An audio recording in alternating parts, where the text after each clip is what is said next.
성도 여러분 안녕하십니까? 안녕하세요. 네, 한 주간 동안에도 우리 주님의 보살핌과 인도하심 은혜 가운데 평안하셨습니까? 네.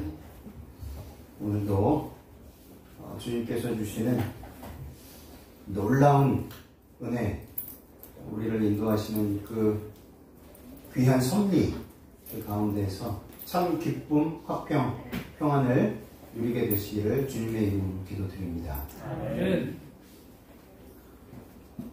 오늘 말씀의 제목은요, 복 받는 비결입니다. 복 받는 비결.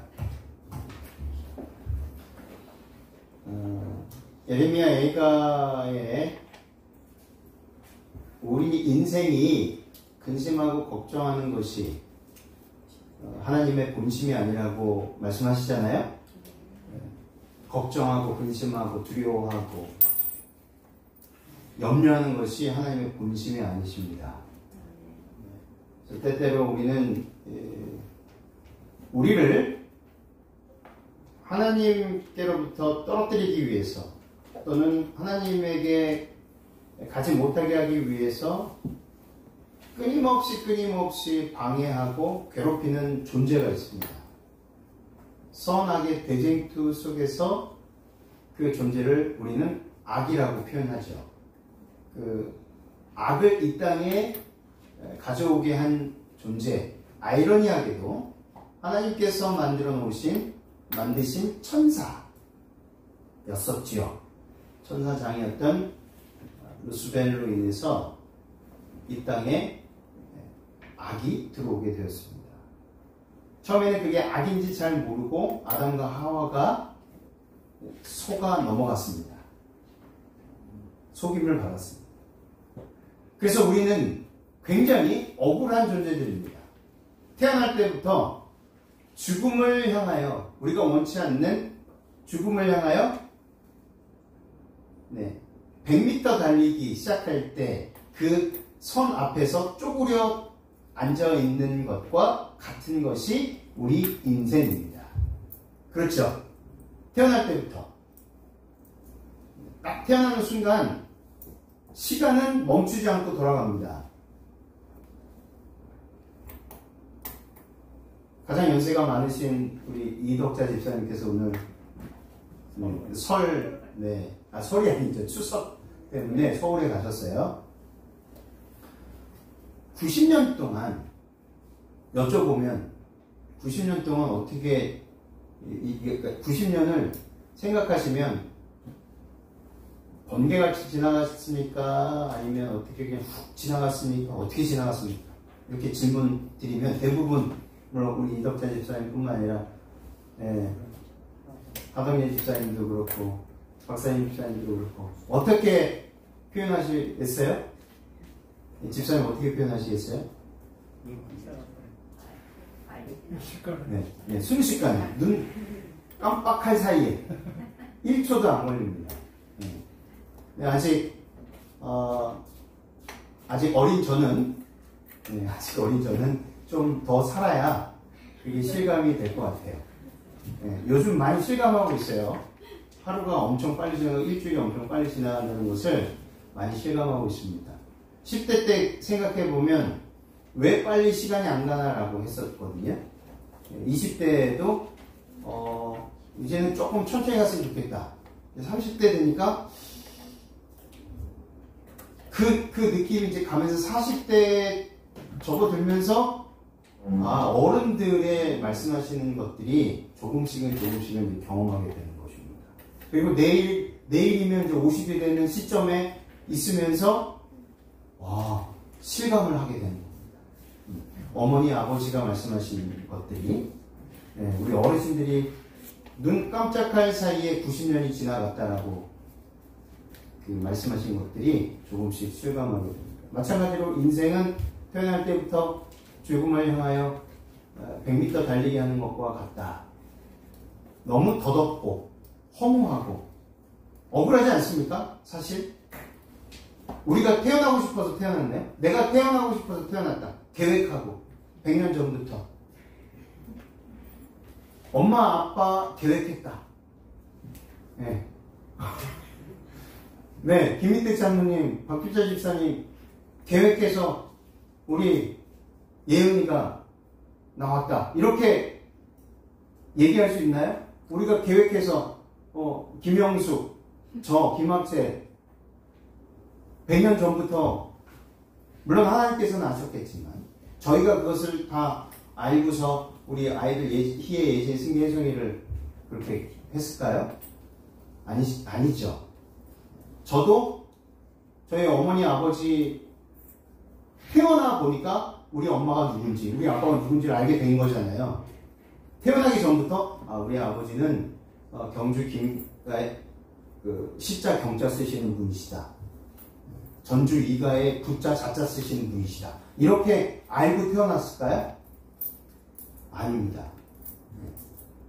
우리 조상은 그래 경순왕이고 내가 계림군파 28대 손이고 이거를 알고 태어났을까요? 그렇지 않다는 거예요. 우리 인생은 굉장히 억울합니다. 그래서 하나님께서 이 억울함을 풀어주시기 위해서 우리에게 독생자 예수 그리스도를 보내주신 것입니다. 하나님께서는 우리들에게 복 주시기를 원하시고요. 복 받고 또 나눠주며 살기를 원하십니다. 근데 이상하게 이 땅에 이 복이라는 개념이 잘못 이해된 것 같습니다. 우리 새해 첫날에 새해 복 많이 받으세요 라고 말씀하지 않습니까? 덕담과 인사로 수십 번 들어도 그 새해 복 많이 받으세요 라는 말은 언제 들어도 좋지 않습니까? 근데 그 복의 개념이 너무 많이 변질되었다는 거죠. 복의 개념이 주로 물질 만능으로 많이 변질된 것을 보게 됩니다.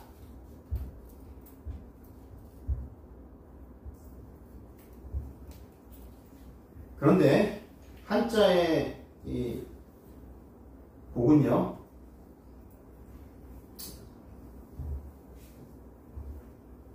좀 다릅니다. 지금 변질된 복의 개념하고 좀 많이 다르죠. 원래의 이 복자의 한자 복자의 뜻은 좀 다릅니다.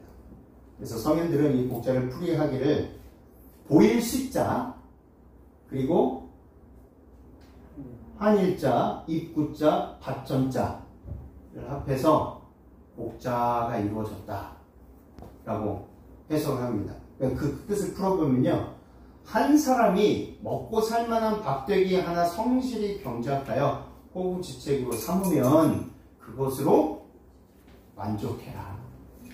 그게 바로 너에게 복이다.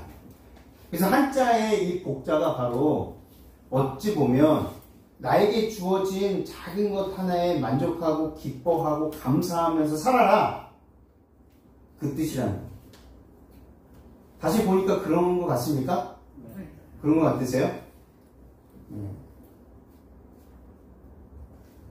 복 받으세요도 좋지만 이 한자 풀이를 보니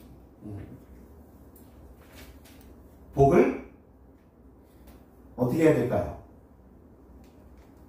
복을 기르고 또 복을 나누고 또 복을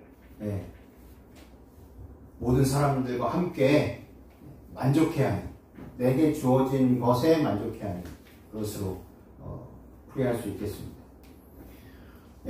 오늘 말씀 먼저 보도록 하겠습니다. 계시록 22장 10절 14절. 또 내게 말하되 이 책의 예언의 말씀을 임봉하지 말라. 때가 가까우니라. 불의를 하는 자는 그대로 불의를 하고 더러운 자는 그대로 더럽고 의로운 자는 그대로 의를 행하고 거룩한 자는 그대로 거룩하게 하라. 보라, 내가 속히 오리니 내가 줄 상이 내게 있어 각 사람에게 그의 일한 대로 갚아주리라.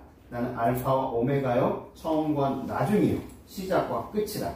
그 두루마기를 빠는 자들은 복이 있으니 이는 저희가 생명나무에 나아가며 문들을 통하여 성에 들어갈 권세를 얻으려 함이로다. 아멘. 복이 누구한테 있다고요? 14절에 그 두루마기를 빠는 자들이 복이 있다고 하였습니다. 그래서 다시 말해서 복받는 비결은 무엇입니까? 본문의 말씀을 통해서 그 두루마기를 빠는 자들이다. 지금은 어느 시기입니까? 은혜의 시기입니다. 그러므로 지금 우리는 은혜를 받아야만 하죠. 복을 받아야만 합니다. 은혜를 받으면 예수 그리스도를 어린 양으로 알고 따라가게 되지만 은혜 받기를 거절하면 예수 그리스도를 그저 사자로만 알게 됩니다. 심판장으로만, 무서운 재판장으로만 알게 됩니다. 그 재판장이 주시는 무엇은 없어지고요? 은혜, 선물은 없어지고 판결만 내리는 아주 무시무시한 사자로만 남게 되는 것입니다. 은혜의 시기는 은혜 시기에 우리는 어떻게 살아가야 하는가? 오늘 본문의 말씀 중에 복 받는 자들은 두루마리를 빠는 자들이라고 했습니다. 그래서 복 받는 비결은 두루마리를 빠는 것인데 이 두루마리를 빠는 것이 은혜의 시기를 살아가는 방법이라는 것이죠. 지금은 은혜의 시기이며 은혜의 시기는 끝날 때가 가깝다. 은혜의 시기가 영원하다는 것이 아니에요. 이 땅에서는 은혜의 시기가 정해져 있다는 거예요. 하나님의 시계 안에. 근데 우리는 그것을 알 수가 없습니다. 대신 하나님께서 말씀을 통해서 말씀에 놓으셨죠?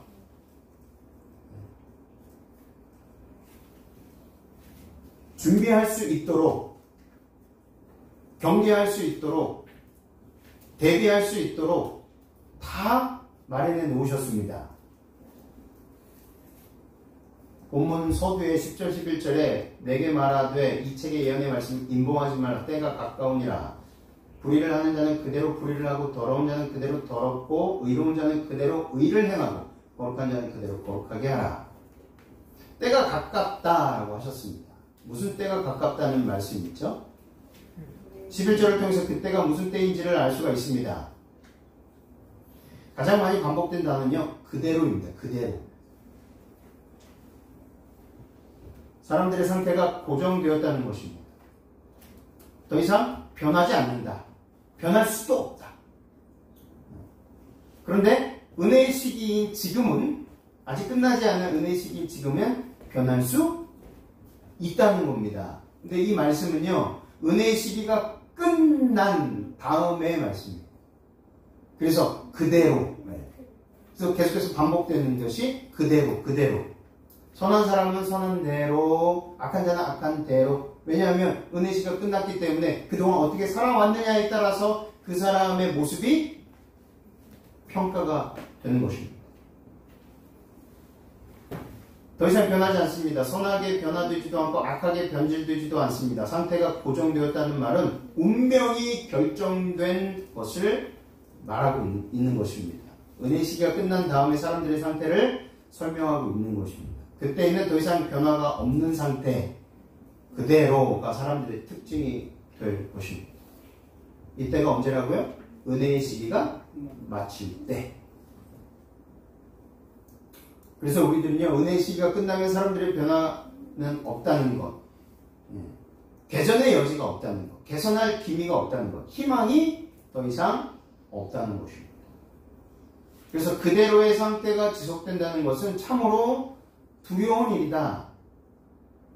그때가 가까움으로 우리는 지금 변화를 위해 예수님을 전적으로 의지해야 하고 그분께 기도드려야 하고 또한 그분의 은혜를 힘입어야 한다는 것입니다. 때가 가깝기 때문에. 그때가 언제냐? 은혜의 시기가 맞춰지는 때. 지금 눈으로 우리 현실을 살펴보고 이 세상 돌아가는 것을 이렇게 보면 어떠십니까? 엘렌 화이트는 예전부터 그 말씀을 하셨죠. 어떤 누군가에게, 어떤 사람에게는 성령께서 더 이상 감동을 주시고 끊임없이 기도하시고 도움을 주셔도 그 사람이 끝끝내 그 성령의 감화 감동하심을 거절하는, 그래서 더 이상은 기회가 없는 그 사람이 있다라고 하셨어요. 지금도 그 사람들이 벌이는 일들을 보면 상상할 수 없는 일들을 하게 되지 않습니까? 천륜을 거스리는 인면수심의 그런 범죄들을 저지르는 모습들을 봅니다. 자녀가 부모를, 부모가 자녀를, 묻지마 폭행과 살인이 기하급수적으로 일어나고 있는 세상에 살아가고 있습니다. 양심의 가책을 느끼지 않는 도덕과 윤리가 사라진 그 개개인들을 보게 된다는 거예요. 그래서 이 어떤 사람에게는 은혜의 시기가 끝나가는 사람들이 현실적으로 지금도 있다는 것입니다. 이것은 매우 두려운 일입니다. 우리에게는 그런 일이 없을 것이다 라고 자만할 수 있을까요? 그렇지 않습니다. 우리의 선택에 달려있다는 거예요. 우리가 이렇게 신실하게 믿다가도 정말 정신줄 놓고 화난다는 이유로 정신줄 놓고 하나님을 떠나잖아요? 어떻게 될까요? 똑같이 됩니다. 아니 오히려 더 극악무도한 짓을 할 수도 있다는 거예요.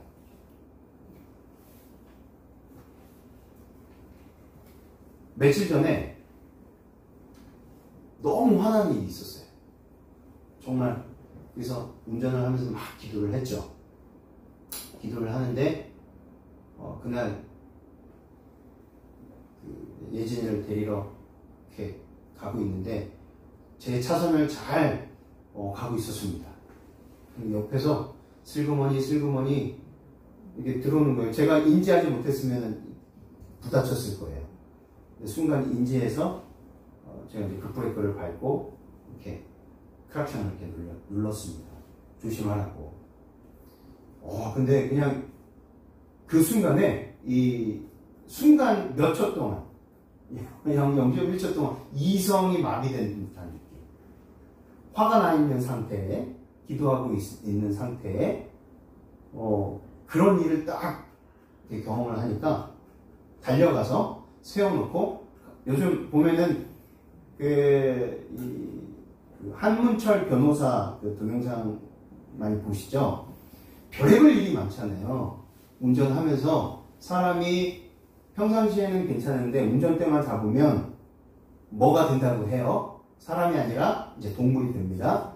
그러면서 갑자기 끼어들기를 한다거나 이랬을 때 이성을 잃고 차 안에 왜 그 방망이를 들고 다니는지 모르겠어요. 방망이며 아주 무기들 같은 거 있잖아요. 이런 것들 들고 나오면서 실제로 사람을 때리기도 하고 차량을 파손시키기도 하는 그런 영상들을 보게 되지 않습니까? 순간 그 사람을 쫓아가가지고 멈춰 세우고 뭐라고 하고 싶은 이 충동이 확 올라온 거죠. 근데 다행히 감사하게도 성령께서 제어를 해주셨어요. 그래서 쫓아가지 않았습니다. 근데 그 중에 한 가지가 뭐였냐면 제가 지금 입고 있는 옷이 굉장히 큰 역할을 했다는 거예요. 그때 입고 있던 옷, 그때가 아니죠. 제가 입고 있는 옷 때문에 그것을 성령의 지도를 이렇게 좀 들었던 것 같습니다. 목회라는 옷을 입고 있잖아요. 그리고 목사, 하나님을 대변하고 하나님을 나타내야 되는 사람이잖아요. 그 짧은 시간에 그게 쭉 지나간 겁니다. 만약에 정말 싸웠어요. 경찰서에 갔어요. 신원을 확인을 했어요. 이 사람이 제일교회 담임 목사예요. 이게 그 순간적으로 확 지나가요. 어이가 되구나. 네. 그래서 정말 제가 입고 있는 옷, 물론 이제 성령께서 모든 것들을 지도해 주셨죠. 그 짧은 시간이었지만 제 본성이 얼마나 아주 뚜렷하게 컬러풀하게 이렇게 딱 튀어나왔는지를 다시 한번 경험하게 되었습니다. 그러니까 이거는 하나님을 신실하게 믿든지 안 믿든지 순간 예수님의 손을 놓으면 본성이 드러납니다. 우리가 다 경험하지 않습니까? 저만 그런가요? 근데 그때가 아주 타이밍이 기가 막혔다는 거예요. 화가 여기까지 와 있던 상태에서 운전을 한 거고, 근데 그때 그런 일이 벌어졌다는 거예요. 그래서 그것을 조절하기 위해서 운전을 이걸 이제 가라앉혀 달라고 주님 도와주십시오. 그 상황에서 그게 희한하게 그런 일들이 막 겹친 것입니다. 그때도 우리 둘째가 아프다고 했어요. 그래서 간 거거든요, 학교로. 그 전에 또 그런 스트레스가 있었지. 또 딸도 그렇지. 옆에 박으려고 하지. 저는 질서를 잘 지키고 안전벨트 다 매고 철저하게 내 차선 지키면서 가고 있지. 그러니까 그 짧은 시간에 이 세상이 그냥 저에게 네가 하고 싶은 대로 해도 돼 라고 하는 그런 소리처럼 들렸다는 거예요. 지금 화나지? 표현해. 뭐라고 해? 소리 질러도 돼. 욕해도 돼. 이런 게 확 들어온 것이에요. 각자에게 주어진 그 은혜의 시간을 어떻게 사용하고 보내느냐에 따라서 운명이 결정된다는 거예요. 제가 이번 주에 그런 경험을 통해서 더 확실하게 깨닫게 되었습니다.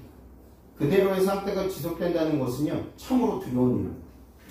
만약에 제가 그렇게 성령의 지도하심을 인도하심을 뿌리치고 제 멋대로 했다면, 그것도 회개하지 않았다면, 그 상태로 계속 지속됐다면,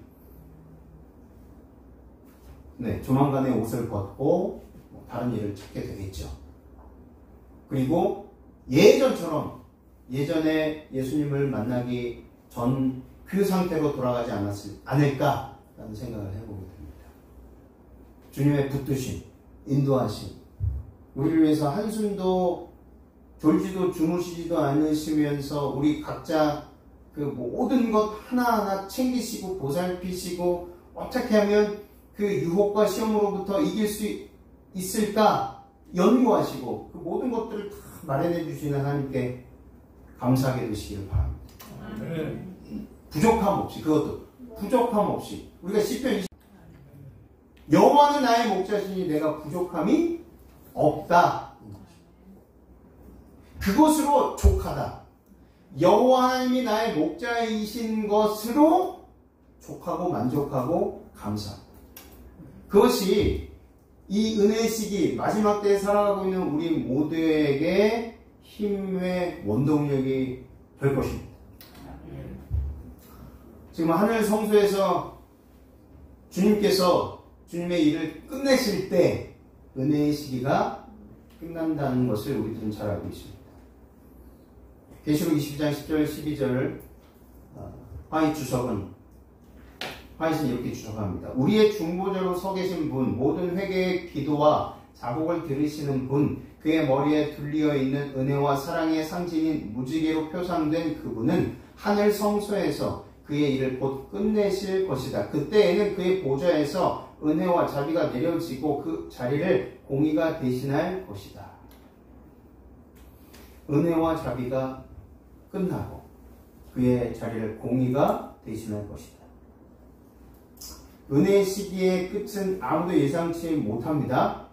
이어서 이렇게 계속해서 말씀을 이렇게 주석합니다. 은혜의 시기가 끝날 때 그것은 갑자기 예기치 못하는 가운데 끝날 것이다. 그것은 우리가 거의 다 예기치 않고 있을 때이다. 여전히 시집가고 장가가고 밭 갈고 일하고 평상시처럼 똑같이 변함없이 일상생활이 이어져 나갈 것입니다. 그런데 그때 누구는 하늘의 생명책에 그 이름이 예수 그리스도의 보혈의 피로 인침을 받고 어떤 사람의 이름은 사라져 버릴 것입니다. 그 이름에 저와 여러분의 이름이 반드시 지워지지 않고 우리의 죄만 완전히 도말되어서 영생이 보장되는 그 확신으로 살게 되시기를 간절히 소망합니다. 그래서 지금은 은혜의 때입니다. 그 어떤 사람을 위해서도 제 은혜의 시기는 없다. 지금이 그 은혜의 때이다. 그 은혜의 천사가 황금 날개를 접기 전, 그리고 그 보좌에서 그 천사가 걸어 내려오기 전, 자비가 영원히 끝나기 전, 지금이 그 은혜의 때이다. 제가 몇 주 전에 말씀드린 설교 중에 사도들도 그 당시에 예수 그리스도의 재림을 뭐 했습니까? 선포했습니다. 앞으로 우리 시대 말고 우리 다음 언제인지 모르겠지만 우리 시대는 아닐 것입니다 라고 선포하지 않고 그 제자들, 사도들이 살아있는 그때에 예수께서 재림하실 것이라고 확언하였다는 거예요. 마찬가지로 예수 그리스도의 재림은요, 시대가 변해도 그 사람이 주장하고 믿고 하는 그때를 믿고 주장하는 것이 가장 올바른 재림을 외치고 또 그 재림 성도로서 살아가는 이유와 방법이라는 것입니다. 그래서 지금 우리가 90대고 80대고 70대고 50대고 40대고 곧 이제 살 날이 얼마 남지 않다 하더라도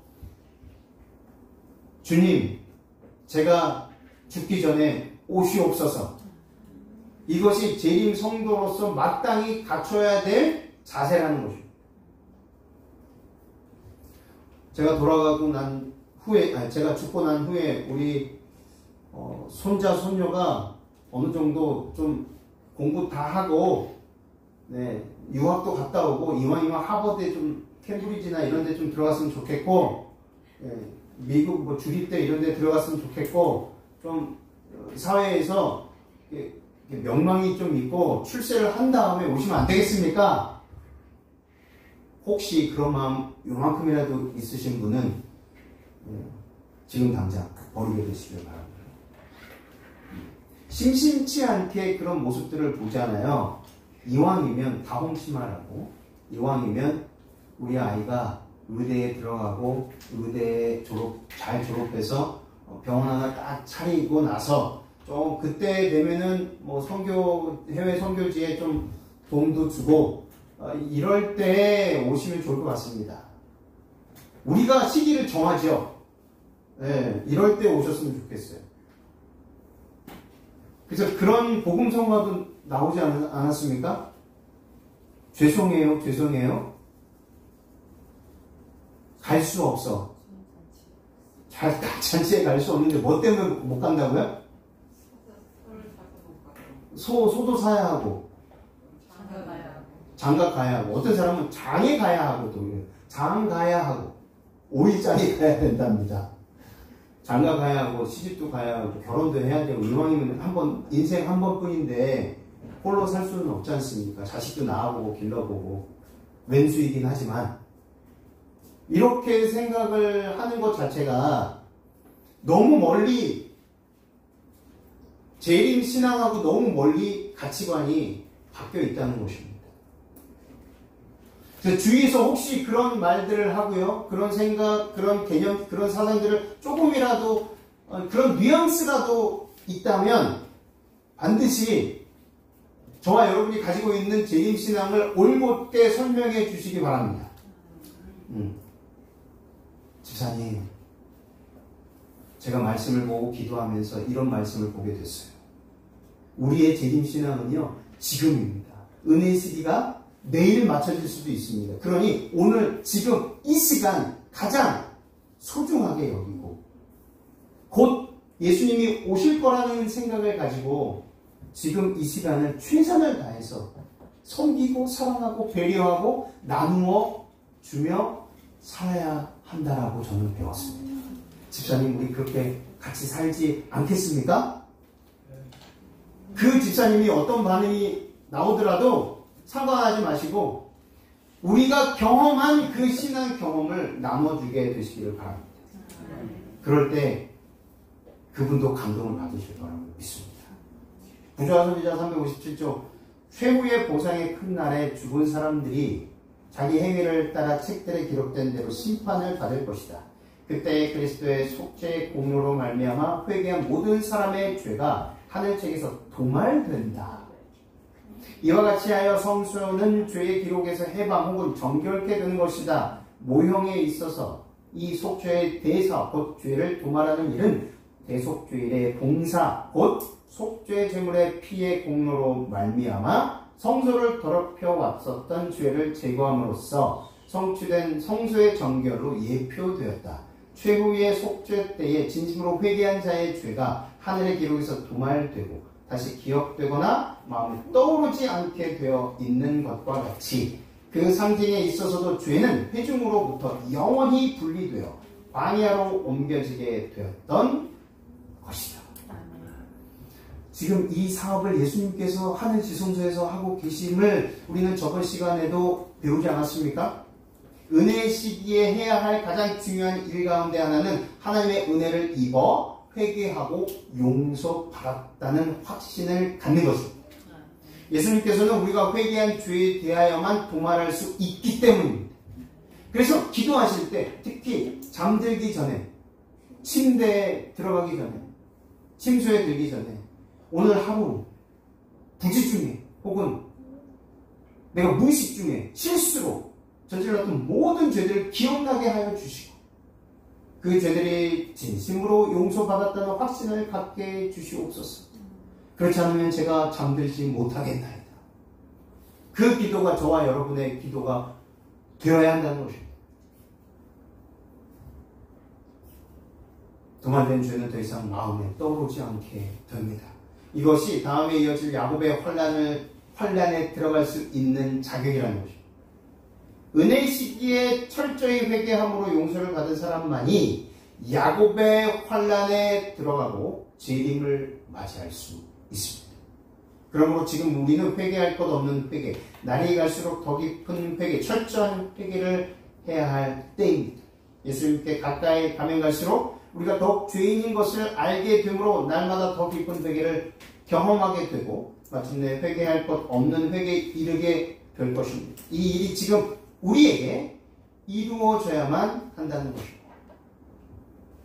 두 번째, 은혜의 기간 동안 어떻게 살았느냐에 따라 우리의 운명이 결정됨을 결코 잊어서는 안 됩니다. 12절, 오라 내가 속히 오리니 내가 줄 상이 내게 있어 각 사람에게 그의 일한 대로 갚아주리라.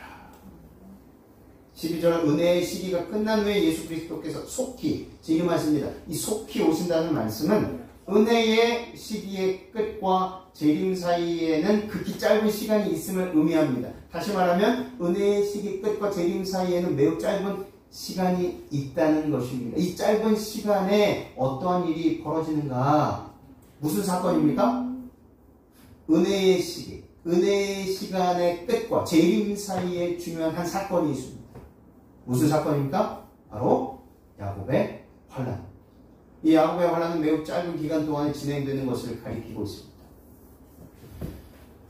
말씀 이렇게 추석합니다. 창세기 32장을 이렇게 추석합니다. 야곱이 씨름하고 고민하던 밤에 겪은 경험은 그리스도께서 재림하시기 직전에 하나님의 백성들이 당할 시련을 나타냅니다. 짧지만 매우 강력한 시련을 나타냅니다. 야곱의 환란 때 사단은 야곱을 고소하고 낙담케 하려고 합니다. 말씀 계속해서 이렇게 주석합니다. 사단은 하나님의 천사들 앞에서 야곱을 고소하고 그가 범죄였으므로 그를 멸할 권리가 있다고 주장하였다. 그는 야곱을 대적하여 진군하도록 에서를 충동하였다. 야곱이 씨름하던 긴긴 밤 동안 사단은 죄의식으로 그를 눌러 그를 낙담시키고 하나님을 굳게 붙잡고 있는 그의 마음을 흔들어 버리고자 애썼다. 야곱은 하나님의 인자하심을 알고 그분의 자기 자신을 의탁하였다.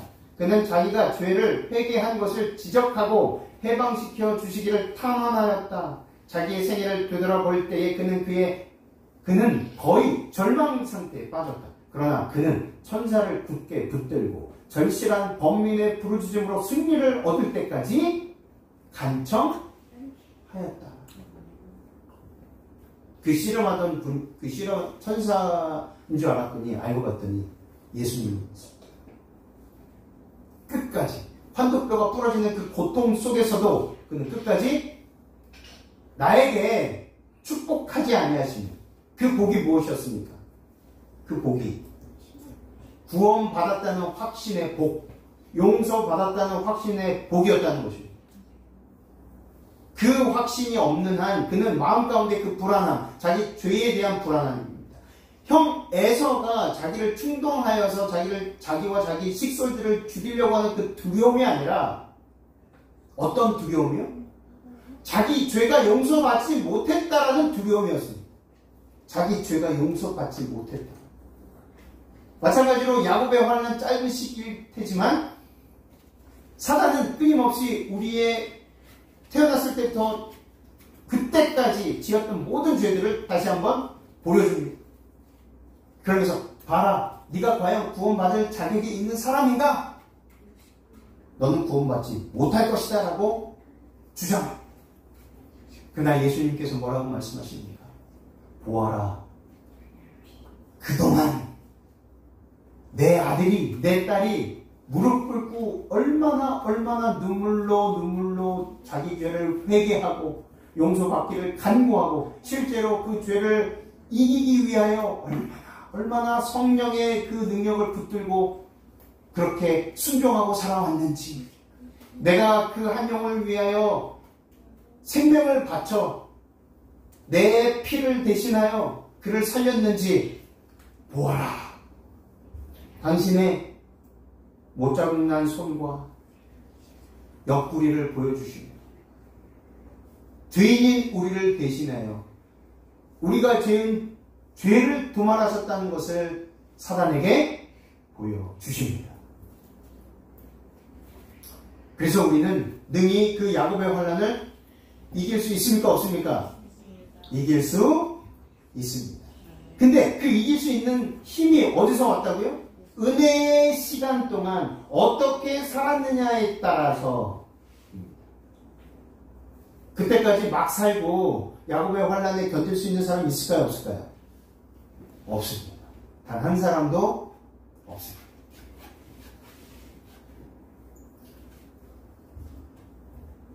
야곱이 천사를 붙잡은 것처럼 저들은 하나님의 능력을 붙잡을 것이며 저들의 영혼은 당신이 내게 축복하지 아니하시며 가게 하지 아니하겠나이다 라고 말할 것이다. 그렇습니다. 하나님의 백성들은요, 야곱처럼 이미 용서받고 이미 구원의 확증과 확신을 받았는데도 불구하고 사단으로 하여금 다시금 자신의 그 어렸을 때부터 지었던 그 죄들을 보게 했을 때에 그 죄의 무게와 그 죄의 두려움과 그 죄의 파괴성을 그가 목도하고 그거에 짓눌리게 된다는 것입니다. 우리도 그렇게 될 것입니다. 그 무게에 짓눌려서 숨조차 쉴 수 없을 것처럼 여겨질 때 그리스도께서 그분의 보혈의 피를 가지고 나오십니다. 그리고 이는 내 아들이다 라고 하십니다. 그럴 때 우리는 할렐루야 주 예수여 오시옵소서 이 고백을 할 수 있게 되는 것입니다. 마지막 세 번째, 은혜의 시기에 해야 할 일은 두루마기를 빠는 일이라는 것입니다. 계시록 14장 22장 14절 그 두루마기를 빠는 자들은 복이 있으니 이는 저희가 생명나무에 나아가 문들을 통하여 성에 들어갈 번제를 얻으려 함이로다. 아담과 하와가 에덴 동산에 쫓겨날 수밖에 없었던 그 여전히 중앙에 생명나무가 있어 그 생명나무를 먹고 영생할까 하노라. 그렇게 되면 안 되지 않습니까? 어쩔 수 없이 그는 쫓겨난 것이 아니라 어쩔 수 없이 그들은 에덴 동산에서 나가고 스스로 나갔습니다. 그러나 이제 그 닫혔던 에덴 동산에 들어올 권세를 얻게 되는데 그것이 바로 두루마기를 빠는 자들이라는 것입니다. 복이 있는 사람, 두루마기를 빤다는 것은요, 죄를 회개한다는 것입니다. 요한일서 3장 3절에 주를 향하여 이 소망을 가진 자마다 그의 깨끗하심과 같이 자기를 깨끗하게 하느니라. 자기를 깨끗하게 회개하는 자죠. 상상복음 115쪽 죄를 범하여 기도할 수 없다고 느껴질 때가 바로 기도해야 할 때이다. 너무 많은 죄를 저질러서요, 하나님이 나에게 등을 돌리시는 것처럼 느껴질 때가 있습니까? 없습니까? 있습니다. 끊임없이 사단은요, 뭐라고 말한다고요? 정죄의 계단에 나오잖아요. 네가 그 큰 죄를 범했기 때문에 아무리 하나님께 가서 탐원하고 용서해달라고 해도 용서받지 못할 것이다. 맞습니까? 그렇지 않습니다. 어떤 죄를 범했다 하더라도 용서받을 범죄는 없습니다. 부끄럽고 매우 비참한 생각이 들지 모르지만 기도하고 믿어야 한다. 그것이 예수님께서 우리를 구원하시기 위해서 십자가에 달려 돌아가신 목적, 이유인 것입니다. 믿게 되시길 바랍니다. 이어서 산상보훈 115쪽 계속해서 이렇게 이야기합니다. 하나님의 용서의 사랑을 받아들이고 나누어 주기 위하여 우리가 필수적으로 해야 할 것 하나는 그분께서 우리에 대하여 가지신 사랑을 깨닫고 믿는 것이다. 예수님께서 말씀하셨으면 그대로 이루어지고 성취될 것을 믿게 되시길 바랍니다. 과연 그럴까? 그런 생각조차 하지 않게 되시길 바랍니다. 반드시 이루어 주실 것을 믿을 때 그것이 우리의 것이 되는 것입니다. 12년 동안 혈루병으로 그렇게 많은 의원을 찾아다니고 가지고 있는 모든 재산 다 탕진했어도 그가 그 순간에 병이 낫게 된 그 원동력이 무엇이었습니까? 마음으로 믿어 실제로 예수님을 만나고 그가 그렇게 믿은 것을 결심하고 실천에 옮겼을 때, 터치했을 때 그 순간 뭐였습니까? 그 병이 나았습니다. 마찬가지로 하나님께서 용서해 주시겠다고 약속하셨으면 그것을 마음으로부터 믿는 그 순간부터 우리는 하늘 생명체계, 우리의 죄가 어떻게 됩니까? 우리의 죄가 그분의 보혈의 피로 씻김을 받는다는 것입니다. 두루마기를 빠는 것은요, 계명을 순종하는 것입니다. 두루마기를 빠는 것이 무엇인지 알기 위해 14절과 대조를 이루는 15절을 서로 비교해보면 알 수 있습니다. 정반대의 상황을 서술하고 있는 15절을 읽어보아야 합니다. 14절과 15절에는 두 부류의 사람들을 대조하고 있습니다. 14절에는 생명나무에 나아가며 성에 들어갈 권세를 얻는 반면 15절에는 성 안에 들어가지 못하고 성 밖에 있을 것이기 때문입니다. 성에 들어갈 권세를 얻는 사람들은 두루마기를 빠는 자들이었고 성 밖에 있을 사람들은 두루마기를 빨지 않는 사람들이었습니다. 두루마기를 빨지 않는 자들은 개들과 술객들과 행음자들과 살인자들과 우상 숭배자들과 거짓말을 좋아하며 지어내는 자들입니다. 그러므로 두루마기를 빤다는 것은 바로 계명에 순종하는 것을 뜻합니다. 그래서 킹제임스 흠정역 성경에 있는 14절을 15절의 해석에 맞춰서 번역하고 있습니다. 그의 계명들을 행하는 자들은 복이 있나니. 흠정역 성경을 보시면요, 두루마기를 빠는 자들, 이것을 계명들을 순종하는, 그의 계명들을 행하는 자들이라고 나옵니다. 다시 말해서 율법에 순종하는 자들, 율법을 순종하는 자들이라고 표현되는 것입니다. 진리의 빛을 가진 사람들 중에 계명을 범하는 자들로서 하나님의 도성에 들어가는 사람은 단 한 사람도 없을 것이다. 하나님의 율법은 하늘과 땅에 있는 그의 정부의 기초이다. 만약 그들이 땅에서 알면서도 그분의 율법을 멸시하고 짓밟으면 하나님은 그들을 하늘에 데려가시지 않으실 것이다. 이는 그들이 하늘에서도 율법을 짓밟을 것이기 때문이다. 그리스도께서 오실 때 풍성에는 아무런 변화가 일어나지 않는다. 풍성 건설은 은혜의 시기 동안에 진행되어야 한다. 말씀을 마치면서 은혜의 시기가 얼마 남지 않았습니다. 은혜의 시기를 어떻게 보냈느냐, 어떻게 살았느냐에 따라 우리의 운명이 갈리게 됩니다. 은혜의 시기 동안에 우리는 회개의 삶과 순종의 삶, 계명을 온전히 지키는 삶을 살아야 한다는 것입니다.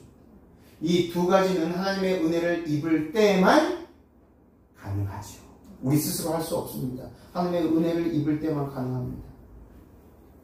창세기 6장 8절 9절 그러나 노아는 여호와께 은혜를 입었더라. 노아의 사적은 이러하니라. 노아는 의인이요 당세의 완전한 자라. 그가 하나님과 동행하였으며. 노아의 경험은요, 은혜를 입을 때에 우리가 어떻게 되는지를 잘 설명해 주고 있습니다. 히브리 문학에서 비슷한 개념이 나올 때 앞의 말은 뒤의 말을 설명해 줍니다. 다시 말하면 의인이라는 말은요, 완전한 자이고 완전한 자라는 말은 하나님과 동행하는 사람을 뜻합니다. 이것은 가능하게 하는 방법은 단 한 가지입니다.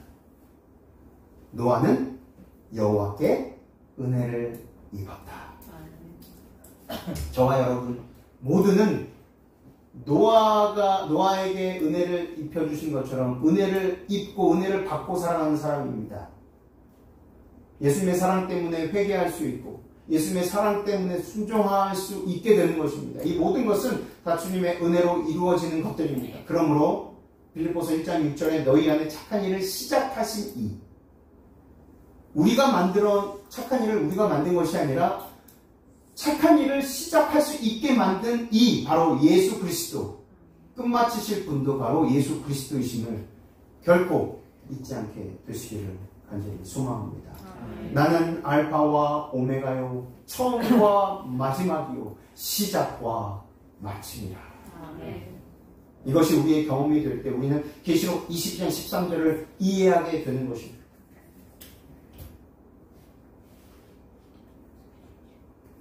전도 485쪽 성경의 모든 위대한 진리들은 그리스도를 중심으로 기록된 것이기 때문에 올바르게 이해하기만 하면 모든 진리가 영혼들을 당신께로 인도하게 된다.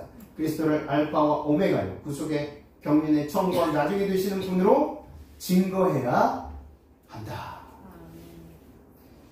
저와 여러분 복받은 사람이십니까? 맞습니다. 복받는 비결은 무엇입니까? 하나님의 계명을 순종하는 것입니다. 순종할 수 있는 것은 무엇입니까? 우리 안에 착한 일을 시작하게 하시는 이 예수 그리스도를 만나는 것입니다. 그리고 그분께서 주시는 은혜를 은혜되게 하는 것입니다. 그것은 바로 주님께서 주시는 모든 것들을 감사히 여기고 어떠한 환경, 처지에 있더라도 반드시 말씀하신 것은 성취해 주실 것을 믿고 따라가는 것입니다.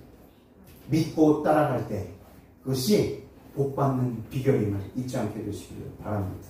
이 땅에서 부귀영화를 누리는 것, 이 땅에서 아무리 명성을 얻고 아무리 좋은 대접을 받고 가장 높은 권력을 소유한다 하더라도 모든 사람은 죽습니다.